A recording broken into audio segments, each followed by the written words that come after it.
This video was created by VinylicPuma of VinylicPumaGaming. What's up, guys? So I recently made a Fallout 4 video about the Enclave and whether they are truly gone or not during the events of Fallout 4. And much to my surprise, that video has done insanely well on my channel, and I figured, you know what?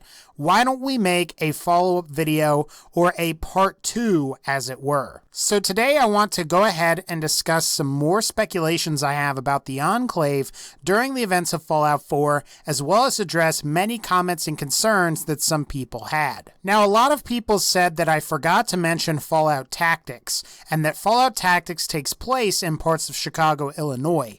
In fact, if you guys are curious, Fallout Tactics also takes place in parts of the Plains Commonwealth as well, which was one of the Commonwealths that I said has not had a main series Fallout game.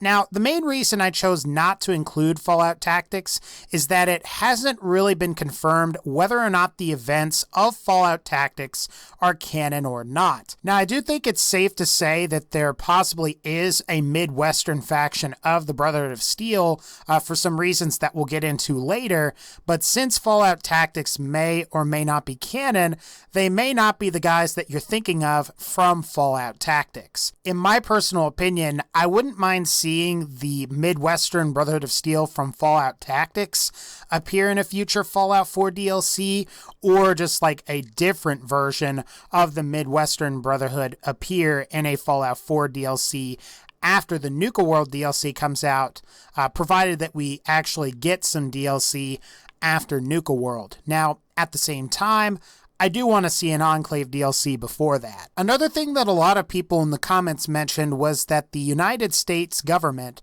before the Great War, annexed all of Canada in the year 2076 in the Fallout universe. A lot of people suspected that the Enclave could have set up something there. I would say that that is a possibility.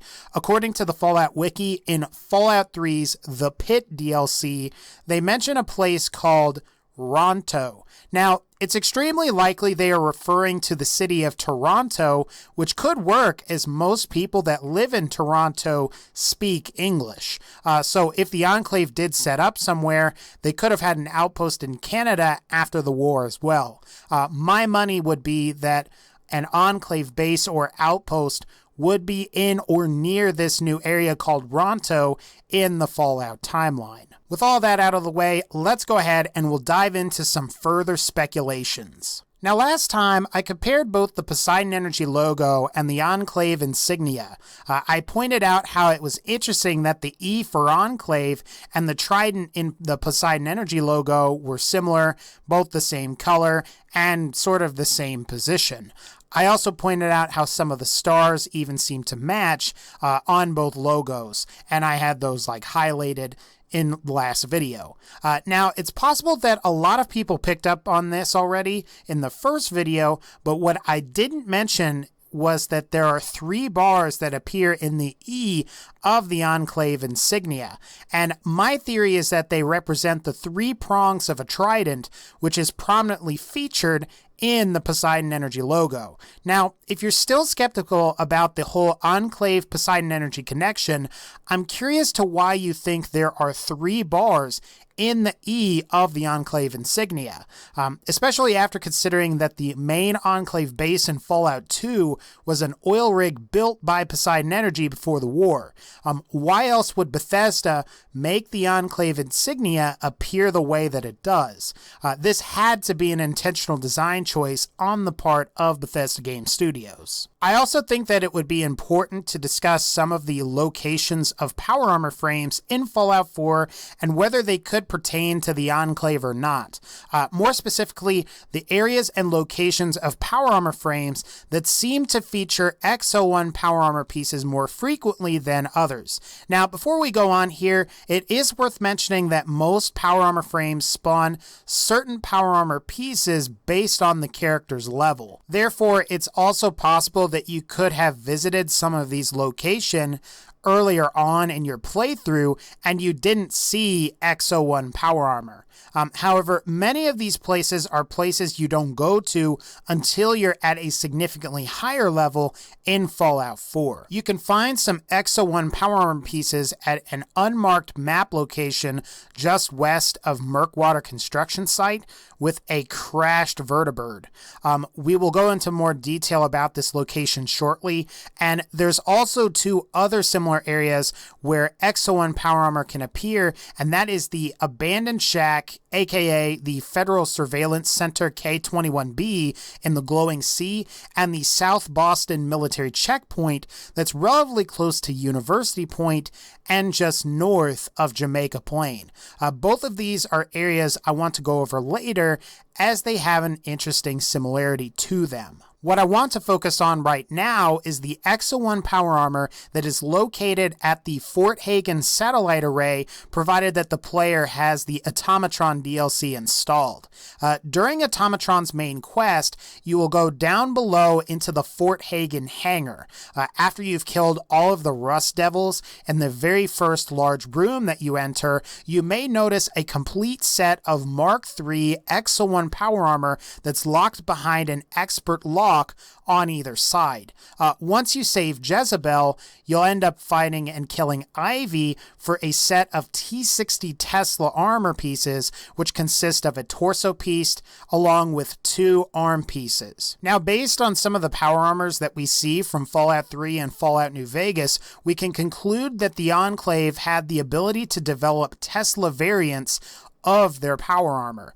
In Fallout 3, you can acquire the Tesla power armor, which boosts the damage of your energy weapons, similar to the T60 Tesla pieces from Fallout 4. And in Fallout New Vegas, there is a cut Tesla Remnants armor, and then there's also the Tesla armor that made it into the game that's called the Gannon family armor that Arcade Gannon will wear during the final battle for Hoover Dam. Now, while the Gannon family armor boosts charisma, the cut Tesla armor in particular boosts the effectiveness of energy weapons, much like the Tesla power armor from Fallout 3 and the T60 Tesla armor pieces in Fallout 4. My theory is that there was an Enclave soldier that ended up at the Fort Hagen satellite array with a suit of Tesla X01 armor. Now, perhaps he or she hid the armor suit at Fort Hagen and then tried to integrate with the local population of the Commonwealth. Perhaps sometime after that, Ivy and the Rust Devils came to the Fort Hagen array and discovered the X01 suit, and then proceeded to pull the Tesla coils off the X01 suit and put them on a suit of T60 armor. After all, T60 is technically a pre-war power armor, while the X01 was built by the Enclave after the nuclear war. In Fallout's current lore, we don't see Tesla coils on pre-war armors, only on armors that were developed by the Enclave. It's also worth mentioning that the Rust Devils are familiar with manipulating technology and building robots, so I don't think it would be much of a stretch to say that the Rust Devils could have removed the Tesla coils and placed them onto Ivy's personal suit of T60. Now, earlier on in this video, I discussed a crashed vertibird in the swamps just south of Boston. I also mentioned this is a potential area where X01 power armor can spawn. My theory is that it's possible that this vertibird could have originally been Enclave in origin. Unlike the other crashed vertibird in the Glowing Sea, which is fused to the ground, this unmarked crashed vertibird appears to be relatively intact. What I think is particularly interesting about this vertibird is that it appears to have been heading directly south. It's worth mentioning that the swamp in Fallout 4 is most likely inspired by Massachusetts' very own real-world location called the Hockomock Swamp. if you look at a map directly south of Hockomock Swamp, you eventually hit the Atlantic Ocean. Now, it could be possible that the Enclave vertibird was going towards the capital wasteland from Fallout 3, using the coastline to navigate. After all, if you follow the coastline long enough, you would eventually reach the southern tip of New Jersey and Delaware. And then maybe from there, you might be able to get to Maryland, and then from Maryland, you could get to Washington, D.C. While I do understand that some of you will think this is silly, think about it for a second. Before the events of Fallout 3, Elder Lyons was sent from the West Coast to Chicago to try and reestablish contact with the Midwestern Brotherhood as a Brotherhood airship went down near Chicago.